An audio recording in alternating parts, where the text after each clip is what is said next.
अस्सलाम वालेकुम। आज हम एक बहुत ही दिलचस्प मौजू पर बात करने वाले हैं, यानी मुस्तकबिल का क्लासरूम कैसा दिखेगा और उससे बनाने के लिए पाकिस्तान की कौमी आईसीटी हिकमती अमली क्या है।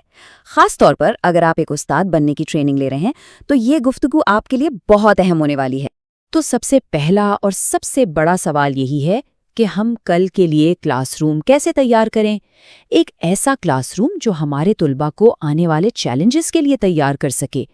ये सिर्फ टेक्नोलॉजी लगाने की बात नहीं, बल्कि सोच और सीखने के पूरे अंदाज को बदलने की बात है। अच्छा, कोई भी बड़ा काम करने से पहले उसके पीछे एक वाज़ेह विजन, एक मकसद होना ज़रूरी है। तो आइए सबसे पहले ये समझते हैं कि इस हिकमत अमली के पीछे असल सोच क्या है, हम ये सब कुछ कर क्यों रहे हैं। इस हिकमत अमली का विजन बहुत साफ है। एक ऐसा सीखने वाला मुआशरा जहां आईसीटी को तालीम के तमाम सतहों पर मरबूत किया जाए। यहाँ मरबूत यानी इंटीग्रेटेड का लफ्ज़ बहुत अहम है।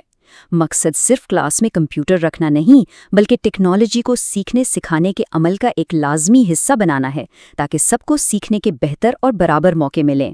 और इन सब कोशिशों का आखिरी मकसद क्या है? वो है एक नॉलेज बेस्ड इकॉनमी, यानी इल्म पर मबनी मईशत की तश्कील। मतलब एक ऐसा पाकिस्तान जिसकी तरक्की का इन्हिसार फैक्ट्रियों पर नहीं, बल्कि अपने लोगों की मालूमात, उनकी महारतों और उनकी तख्लीकी सलाहियतों पर हो। और इस मईशत के मेमारों को कौन तैयार करेगा? जी हाँ, असातिज़ा। इस पूरी हिकमत अमली को समझने का एक बहुत आसान तरीका है।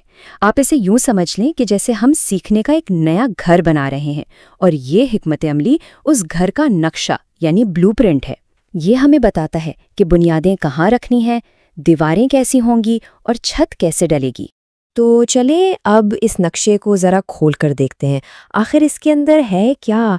ये मंसूबा किन चीज़ों पर मुश्तमिल है?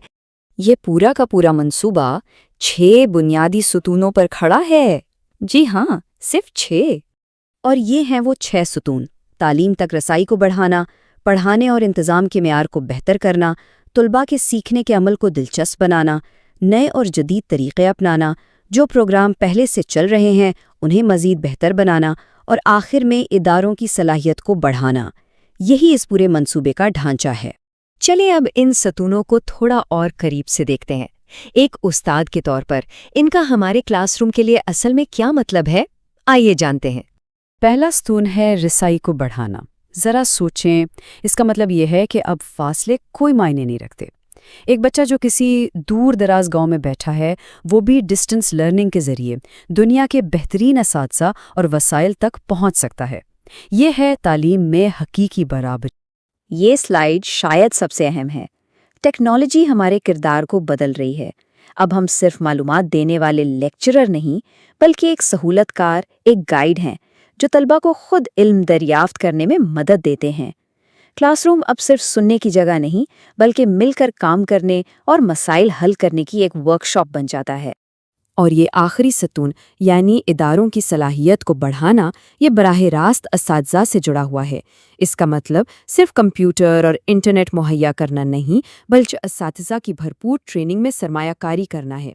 ये जो ट्रेनिंग आप सब ले रहे हैं, ये इसी बड़े मंसूबे का एक हिस्सा है जो आपको मुस्तकबिल के लिए तैयार कर रहा है।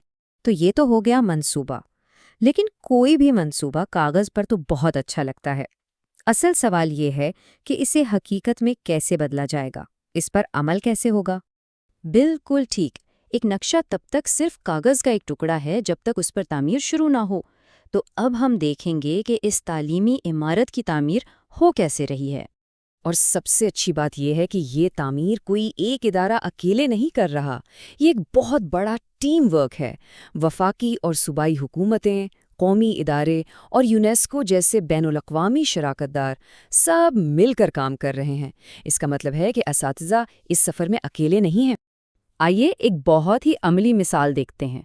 फ़र्ज़ करें हम MS पब्लिशर जैसा एक सादा सा टूल इस्तेमाल करते हैं और तलबा से कहते हैं कि वो एक डिजिटल अखबार बनाएं। इस एक सरगर्मी से वो ना सिर्फ टेक्नोलॉजी का इस्तेमाल सीखेंगे, बल्कि मुश्किल मालूमात को आसान और दिलचस्प तरीके से पेश करने का हुनर भी सीखेंगे। यही तो है टेक्नोलॉजी का असल जादू। अब आते हैं इस पूरी गुफ्तगू के सबसे अहम हिस्से की तरफ, और वो है उस्ताद का किरदार। इस पूरी तब्दीली के मरकज़ में आप हैं। یہ بات ہمیشہ یاد رکھنے کی ہے جو اساتذہ اس تبدیلی کے کلیدی محرک ہیں، یعنی اس تبدیلی کو چلانے والے اصل میں جو اساتذہ ہی ہیں۔ یہ حکمت عملی کتنی کامیاب ہوتی ہے، اس کا انحصار اس بات پر ہے کہ ہم اسے اپنے کلاس رومز میں کس طرح زندہ کرتے ہیں۔ تو آخر میں سب کے لیے ایک سوال چھوڑے جا رہا ہوں۔ اس روشن مستقبل کی تعمیر میں ہمارا پہلا قدم کیا ہوگا؟ اس پر ضرور سوچیں اور آج ہی وہ پہلا قدم اٹھائیں۔